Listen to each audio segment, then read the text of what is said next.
I've gotten a lot of feedback regarding my video, Black Men Stop Whining About Media and Build Your Own.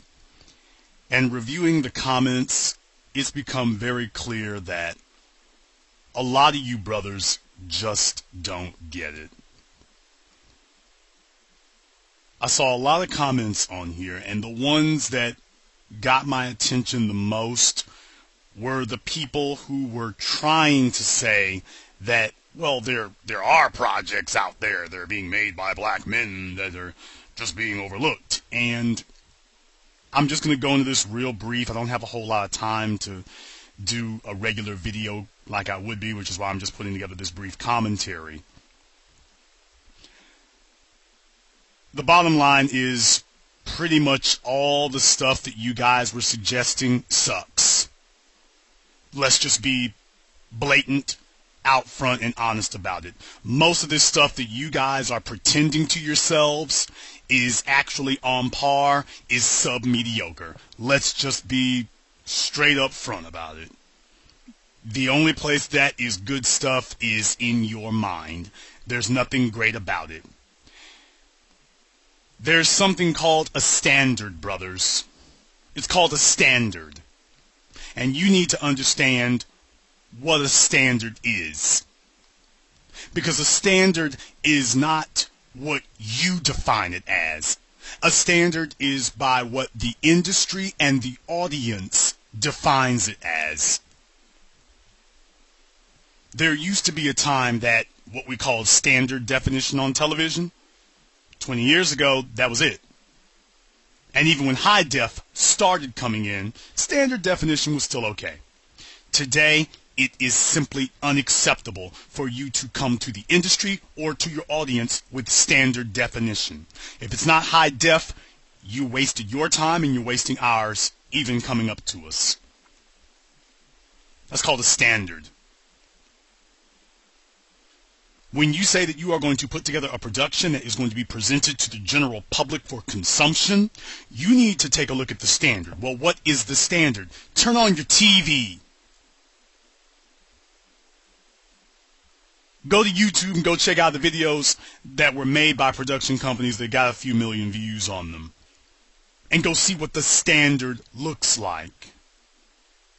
Because if your stuff doesn't at least look 90% like that, I mean look and sound, and is edited 90% like that, you're not meeting the standard.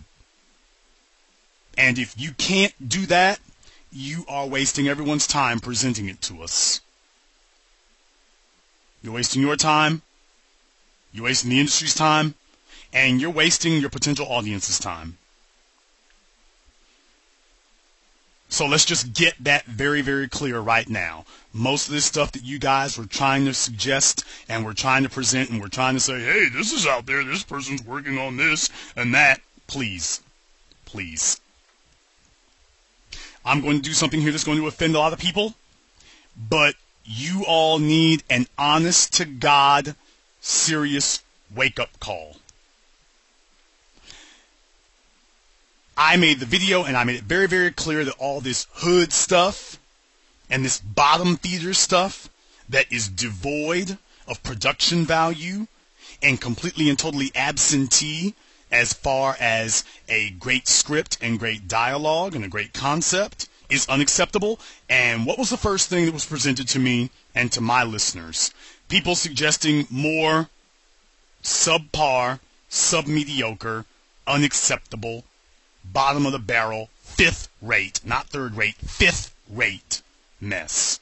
Some folks jumped up and said, black and sexy TV. For real? I mean, that to you qualifies? Probably doesn't. I mean, it was probably from either the people who made it or some person who knows the people who made it and thinks that, you know, well, after all this time, we're going to dredge this up from the bottom of the barrel and we will turn this into something interesting. You know, maybe the problem is that not enough people know about what we're doing. No, the problem isn't that not enough people know about what you're doing. The reason that not enough people know about what you're doing is because people saw it and didn't like it. They saw your stuff and it stinks. Why do you have to say it with such choice. Okay, that's fine. Do your numbers make you feel any better about it? Your stuff stinks. It's garbage. And that's why nobody watches it. That's why you don't have any views on it. Because your stuff is no good. You did some things correctly, but that was far outweighed and torpedoed by all the things you didn't do correctly. Your camera work was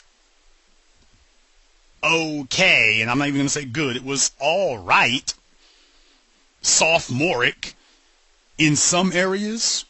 Now, the bottom of the barrel is somebody with a webcam on YouTube. That's the bottom of the barrel.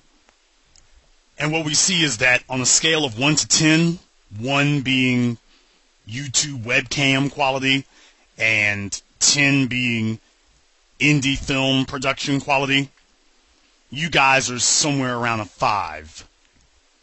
The problem is that you need to be at least a 7 or 8 to gain an audience and to retain them. And clearly you guys were willing to investigate a camera. This is the intellectual laziness that pervades among black males. They always are half doing stuff. And in this case, only quarter doing it. Which is most of you are only quarter doing it. And a lot of you even less than a quarter. You know that you need a camera to make a video. So you go off and go try to see if you can get the best camera that you can, but you don't learn how to use your camera properly. You don't learn how to outfit it with proper lenses. And you don't learn how to process your video. And you don't go try to find someone who can do it for you. And so the product and the content that you wind up releasing is nothing to write home about. But you're breaking your arm patting yourselves on the back. And then upset and saying, black people just don't want to support quality media. Black people will support quality media. The problem is you ain't got none. That's why you feel like they don't support it, because you're presenting something to people and it's not quality. And nobody has been honest enough and candid enough with you to tell you the blatant, brutal, and honest truth about what you're doing. Your stuff stinks. Remember that I said there were several things that you needed to make sure you were good at. Did you all notice the things that I listed? I said you needed a camera, and that was all these people were concerned about. Well, I bought a camera. Then I immediately right after that said you need lighting. Well, these people are sitting up here just using the lighting in the room. And then you have to sit there and tinker and start messing with the settings on your camera to compensate for your inadequate light. And this is why your whites are all blown out, or your darks are overloading the screen, because you are not using a light to spot your subjects so that you can leave the camera at even exposure. And so it's destroying your production quality, because you didn't think you needed to learn about anything more than just the camera. If you're going to go into a business, you need to know everything about that business and about that industry from top to bottom. You need to learn everything you can. Oh, wait a minute. Remember what I said before? Negroes don't like reading. There's a language barrier. Yeah, we put up barriers to anything involving language. We're allergic to reading. Catatonic to learning. And terrified to excel. So you figure if you bought a camera, you've done your due diligence. Did you all notice that right after the camera, I said you need microphones? Did you notice right after that I said that? Well, guess what else was missing? You see, you all took enough time to get a camera and nothing else. And then can't figure out why people are not taking you or your project seriously. This is pervasive and all too common among black males. You're coming to the marketplace with a substandard product. I'm going to say something that's going to hurt your feelings, and damn your feelings. What you need to go do is go watch Issa Rae and Awkward Black Girl and go see how a small, independent, indie production is supposed to be put together. You need to go watch Ask a Slave, which is directed by a black man. You need to go watch that series and go see how a small indie production that is doing it the right way and was able to gain enough funds through their crowdfunding, go see how it's done. Go see what a production looks like when it's an indie production that's done right. Go and learn a few things. Somebody else jumped up. I don't know what their problem is. Somebody else fell out of the rafters suggesting something Children of Willie Lynch. This was so laughable that they should have been insulted to even mention this. I don't know what they were thinking. I don't know if they were thinking. I do know it was ridiculous. But this is what they suggested. I do know it was ridiculous. Somebody else jumped up again and wanted to suggest somebody's project called CV Nation. Now, CV Nation doesn't have a lot of views. Now, they posted their stuff back in 2012, and by what I mean by not a lot of views is that they have less than 1,000 per episode. Less than 1,000, not even 1,000. Less for the videos that I saw. Brothers and sisters, I post up on YouTube every once in a while, and I get 1,000 views in a day. More than that, if I'm really pushing getting people to spread a video around. So for these guys to have done what they did and they can't even get 1,000 views on their video, that should be a wake-up call telling you something about your product.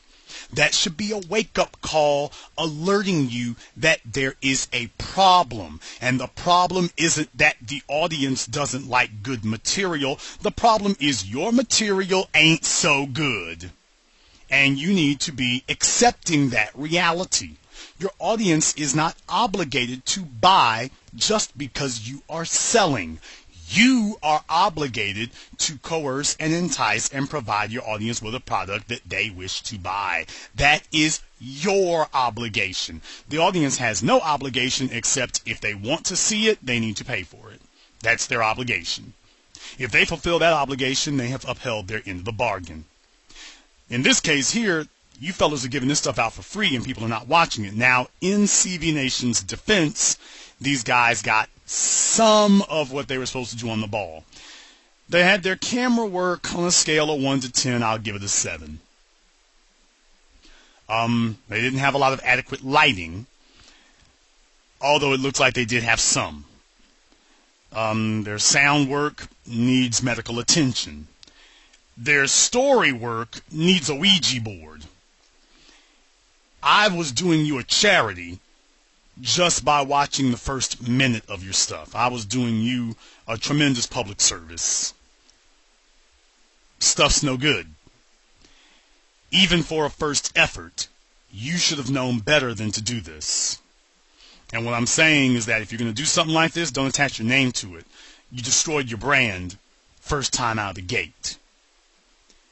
Because you were obviously trying to do something that in your minds competed with superheroes from NBC, that TV show, and you didn't actually get an honest assessment of what your stuff is or what your stuff is doing or how other people feel about it. You never got an honest assessment of that.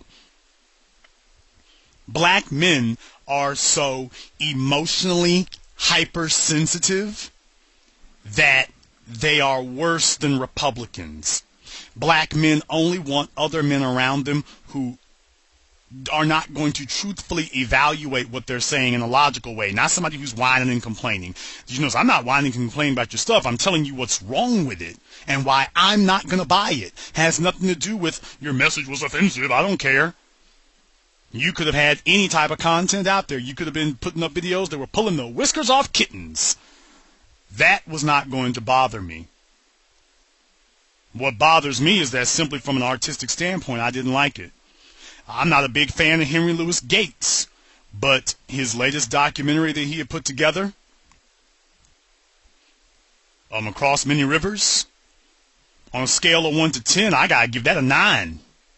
For production value and storytelling, I give that a 9. And I'm not a fan of Skip Gates. But as far as that production is concerned, him and his people did everything they were supposed to do.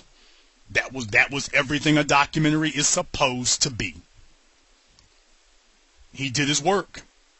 It was everything a documentary was supposed to be, and it was everything that a professional production was supposed to be. Remember, just because your production is an independent does not mean that we absolve you from putting together a professional product. If you are presenting it to the public, this is your profession. And if this is supposed to represent your profession, you are supposed to represent your profession well. And you guys are representing the profession that you want to be in raggedy and sloppy. And that's why you don't have the views. Now let me go over this with you all one more time here so I can make this point very, very plain. If you guys are going to talk about releasing a production, making a production, I want to put together my own independent whatever, go watch Hidden Colors and take a look at Tariq Nasheed's work, particularly Hidden Colors 2. The production value on Hidden Colors 2 was much better than the production value on Hidden Colors 1. Because he did a good job on Hidden Colors 1, but obviously he upped the ante. I mean, he did exactly what a sequel is supposed to do. The first one was good. The second one knocks it out of the park. You can see that there was definitely an evolution in the production value and the production quality. And just that alone makes you want to see what he's going to bring you for Hidden Colors 3. It's like you can see this is a guy who brought you a good product the first time. It wasn't amateurish. And then came back the second time with one that even the parts that it may have been lacking in the first one, he hit all the cylinders in the second one. And that's what you're supposed to do. These guys on all these other videos, they got more than one video, but you don't see an evolution in quality. With Issa Rae's work, from the first episode of Awkward Black Girl to its season finale of season 1, you can see an evolution in the quality of the production value. That's what lets you know that this is a person who's really trying. The rest of you folks are not trying. There is no evolution in your work. You're not getting better. You're just putting out the same garbage scene after scene after scene because you are not honest with yourself. You don't think you need to do any better. You think your work is just fine just like it is. And that's why people are not watching it. So don't get offended at me for telling you that your work stinks. Because I'm nice. I'm the person who's doing you a favor. The audience giving you less than 1,000 views, brother, that's the most devastating thing that can happen to you. People are not criticizing your work. They're doing the worst thing they possibly can do. They're ignoring you. They're passing you up. At least if they were criticizing it, it means that maybe you were doing something that interested them. But they're not even interested enough to comment or to tell you that you're doing a bad job. And the fact that there were so few comments on these videos was proof to you all that people were just turning it on. You so offended their sensibilities that they immediately just switched to something else.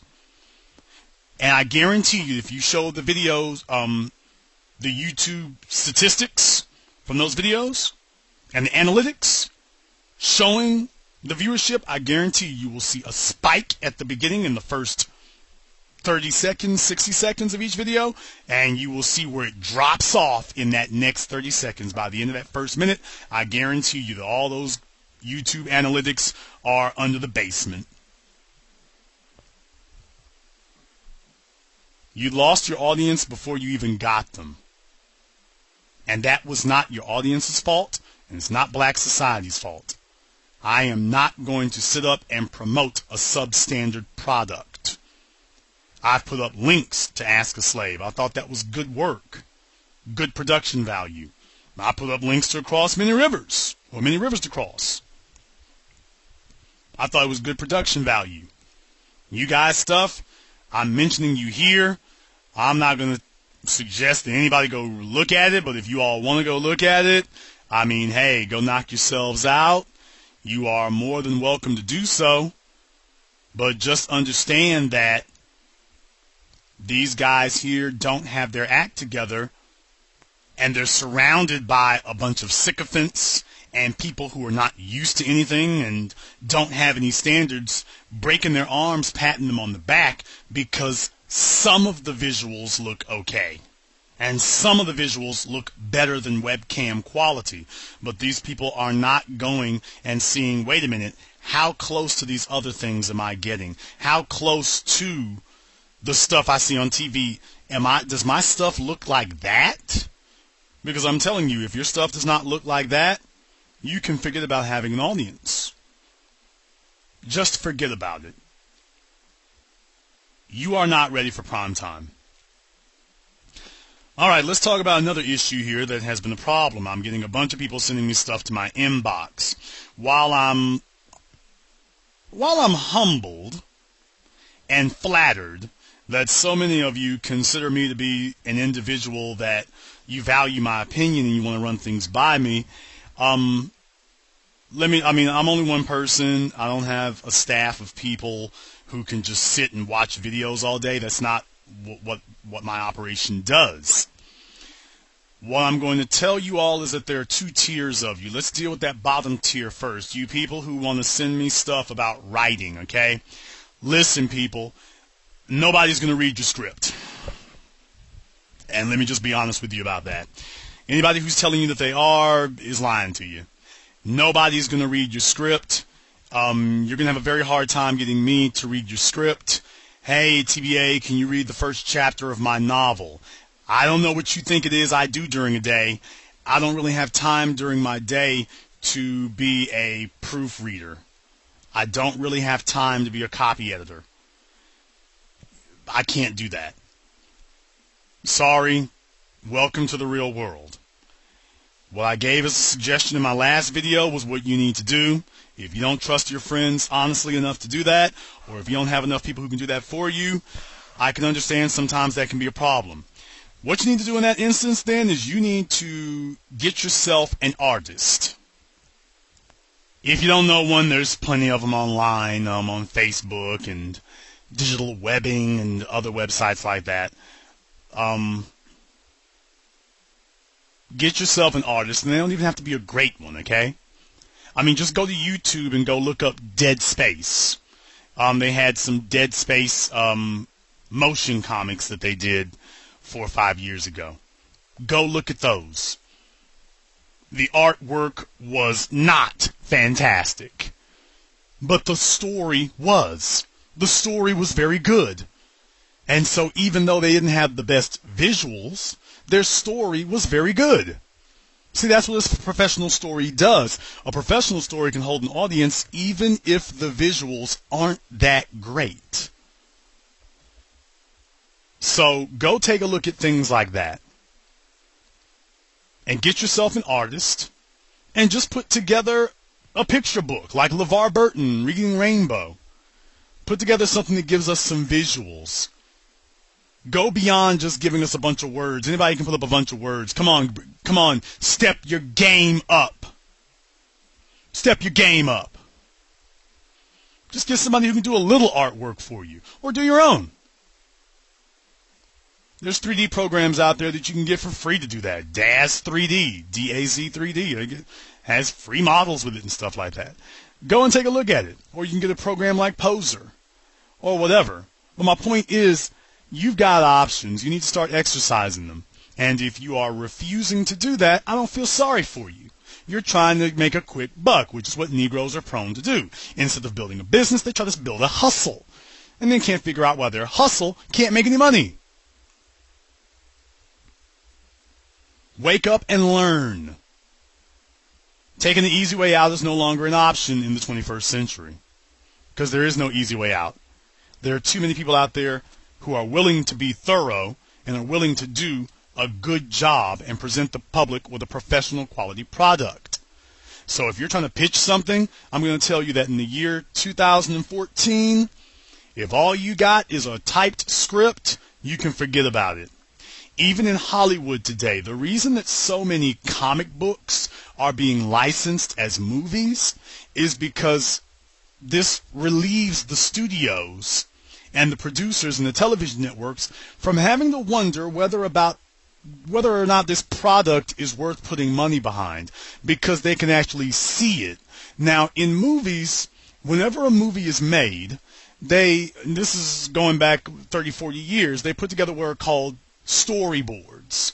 And the storyboards are just drawings. They're just drawings showing what the action is and what the camera angle is. And you'll have thousands of these little drawings for a whole movie.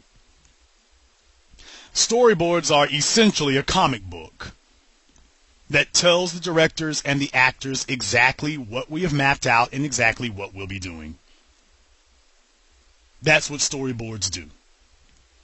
Now, you all are familiar with that term for cartoons, but they do this in all productions, TV, movies, and cartoons. Take a look at the movie 300. Zack Snyder pitched that to the studio as a type of motion comic based on Frank Miller's artwork. So he put together a motion comic, basically, and had one of his acting friends narrate it. And that was how the movie 300 began its process, going from a graphic novel to a movie. It was a graphic novel turned into a motion comic, and then Snyder was given enough money to put together the visuals of the pitch that he wanted to give to the movie studio, and then it was green-lighted to be turned into a movie. That's why comic books have such an easy time, because comic books are basically ready-made storyboards that tell the producers and tell the movie companies and tell the TV companies and TV channels and networks what they can expect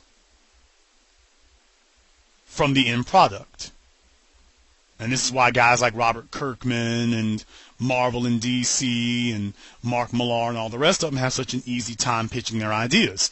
You brought them a ready-made storyboard. You've already entered the realm of what they do in production. You've already entered that realm by handing them a storyboard. And what I'm telling all of you out there is stop putting together scripts. Nobody's going to read your script. Start putting together storyboards.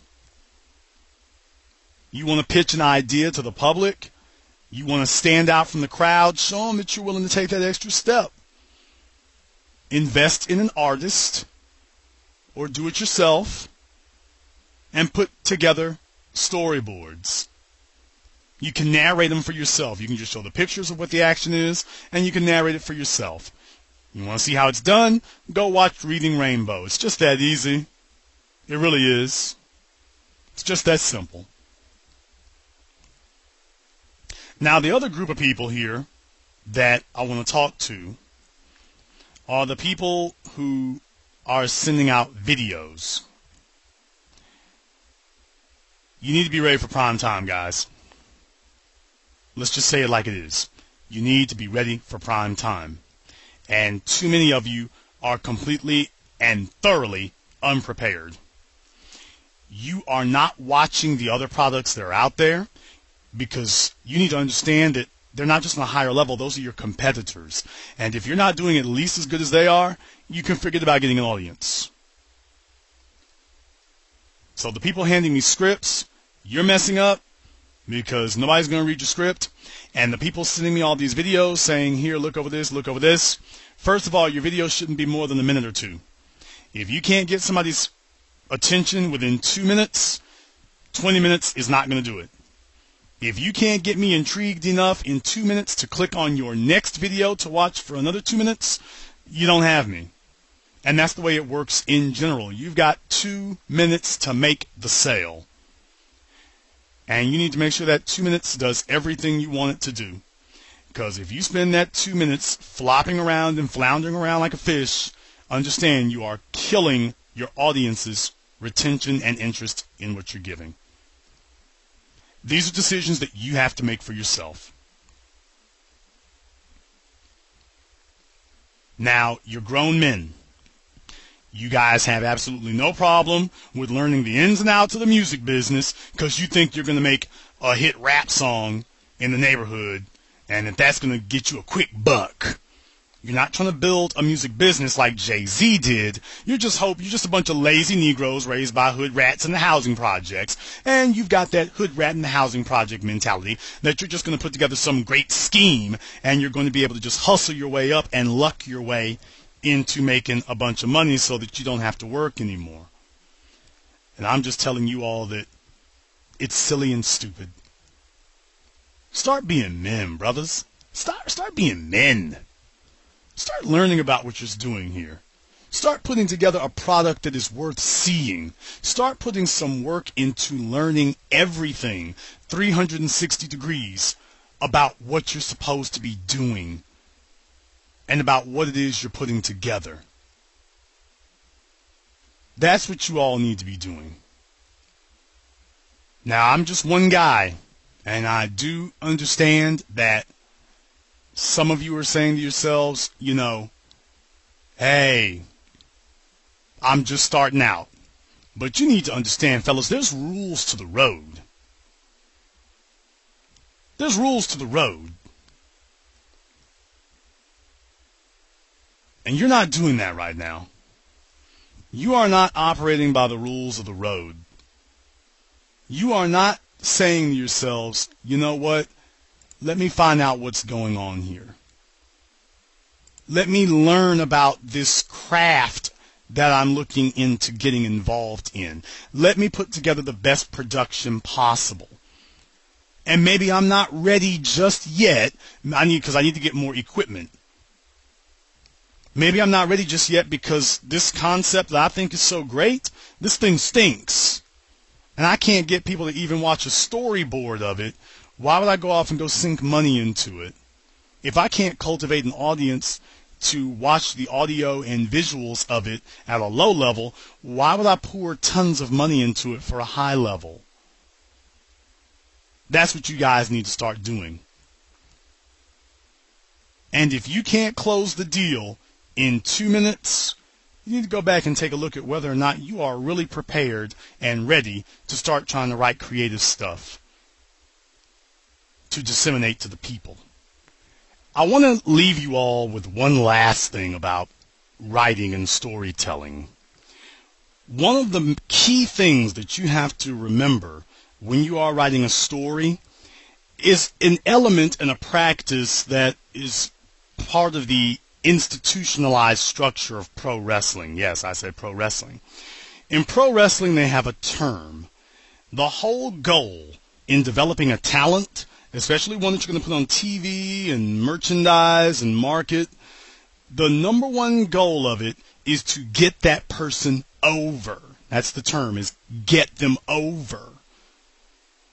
Getting somebody over with the audience, what that essentially means is that the audience identifies and lives vicariously through that performer.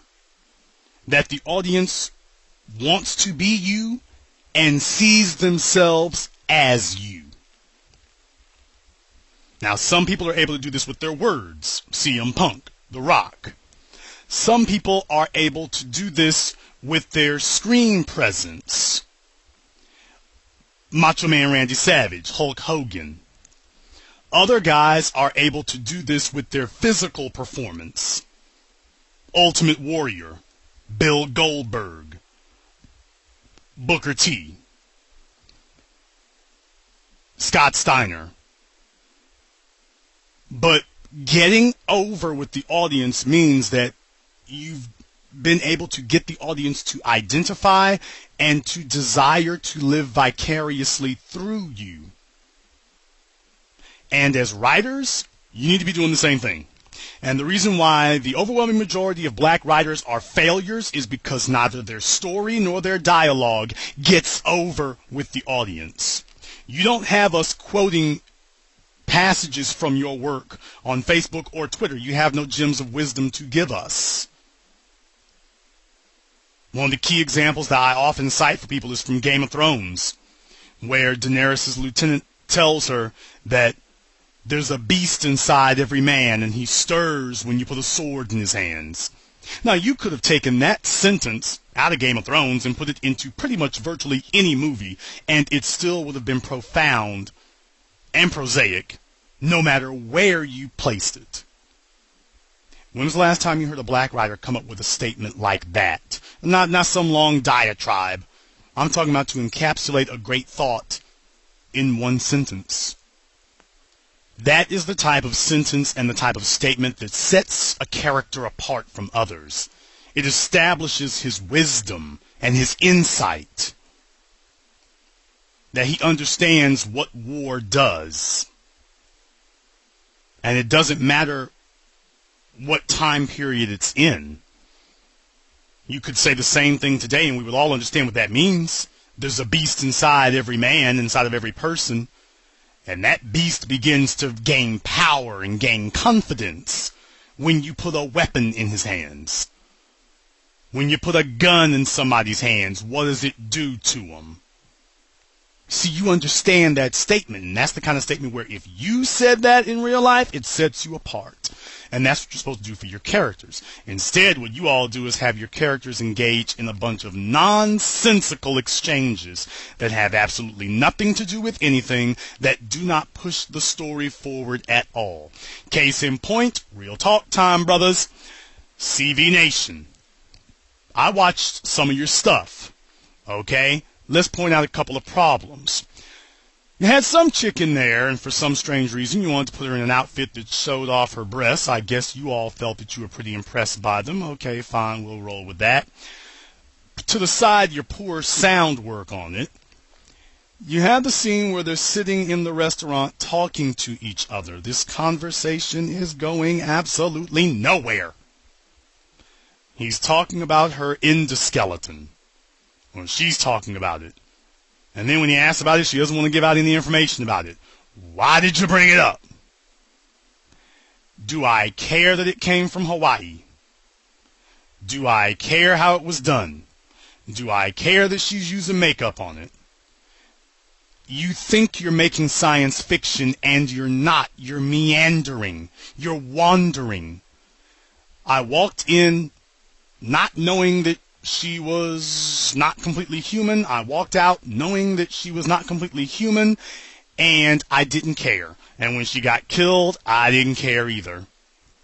I didn't care about her. I didn't care about the guy she was talking to.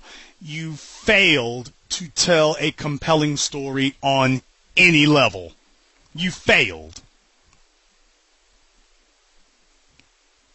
Even if your camera work wasn't so shoddy, even if the angles that you used weren't so monotonous, even if your sound work wasn't so poor, you have still failed to tell a convincing story. There was not one sentence or line of dialogue in their whole exchange that I feel that I wouldn't feel stupid repeating somewhere. It was worthless. And that's the kind of thing that I mean. Most black people do not have thoughts worth repeating. And to give you all just a little bit of clarification and insight into that, the guy who wrote Game of Thrones, George R.R. Martin, he was raised in a housing project in New Jersey. See what the white guy got out of living in the housing projects, and see what the rest of his black friends who lived in the housing project came out with. Reality time for you. You're small-minded, and you don't even know how to engage in a decent conversation, which is why you cannot even replicate a decent conversation, even if you're holding the conversation with yourself. You can't even replicate one. Not one that anybody cares to hear. And yes, it needs to hurt your feelings for me to say this. Somebody needs to hurt your feelings. Your work is absolutely pusillanimous. Look it up.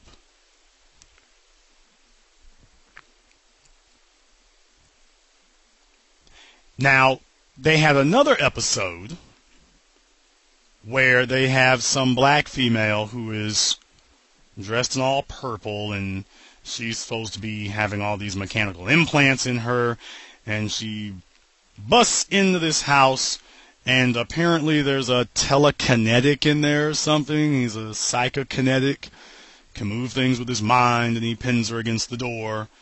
And he doesn't actually harm her. He starts getting nosebleeds, and then he just wants to know who sent her to come do him in. And she tells him, and he stops what he's doing. Not one line, what could have been something resembling a compelling scene. Not one line of interesting dialogue. You didn't develop your characters at all. You just have this confrontation between two people with no real point. Your story isn't going anywhere. And because the story is not going somewhere, your characters are not getting over with your audience. And since your characters aren't getting over with your audience, you don't have an audience.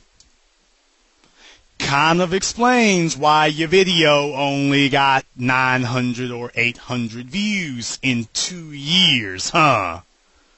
Not beating up on you. I'm just being brutally honest with you, since obviously nobody has cared to be, because they're actually passing this video around as if this is something great. Totally disregarding that this is a steaming pile of hot mess. The fact that it is cheap and low budget is not what kills it. The fact that your product could have $100 million behind it and people still wouldn't care.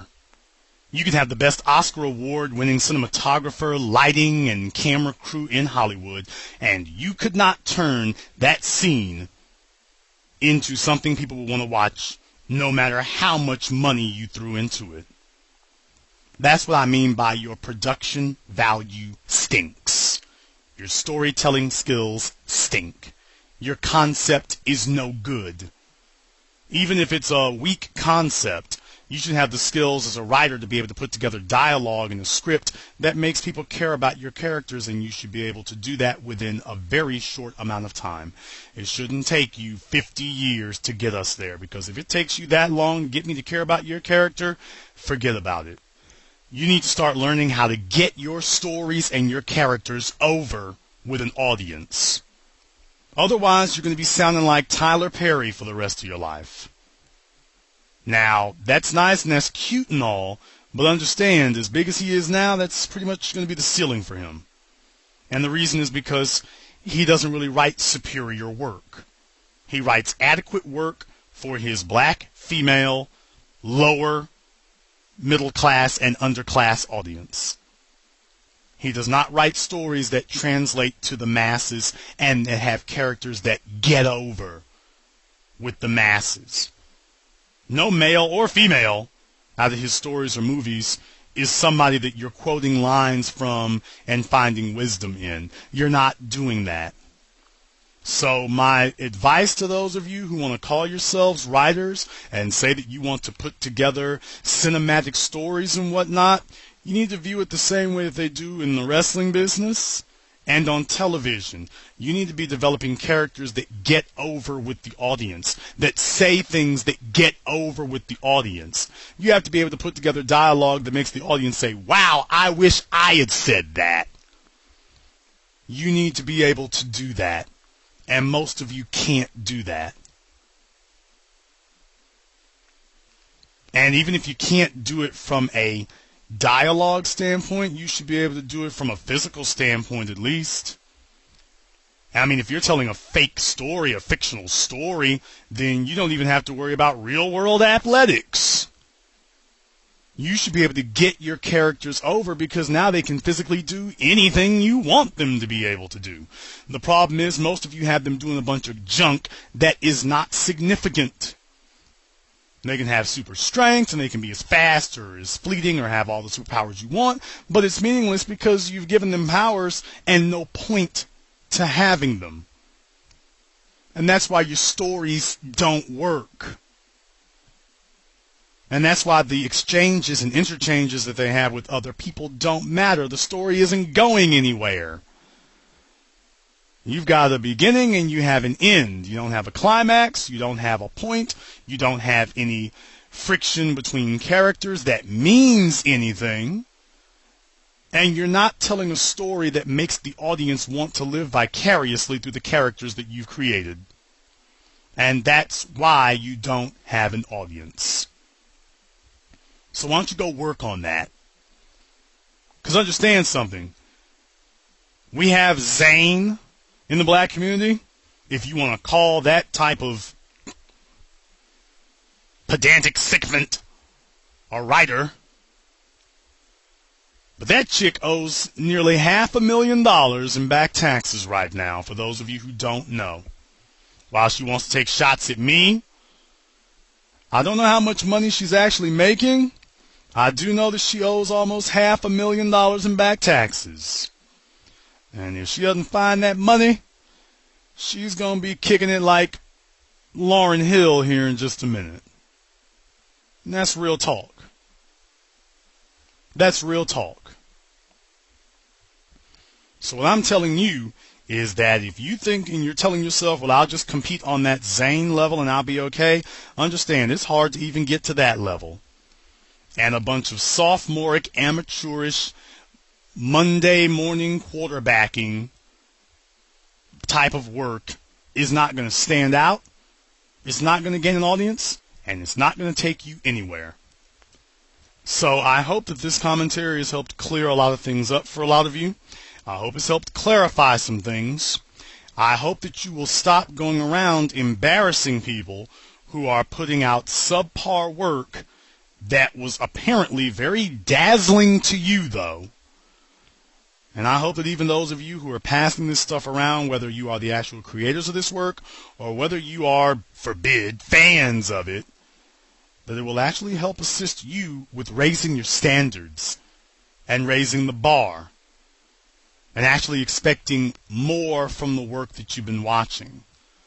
You don't need $1 million budget, but just because you don't have $1 million budget is no excuse for not being able to put together $1 million script.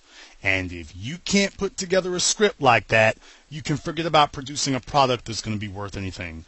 And if you can't produce a product that's going to be worth anything, you need to start asking yourself if you should even be doing this. And that's real talk.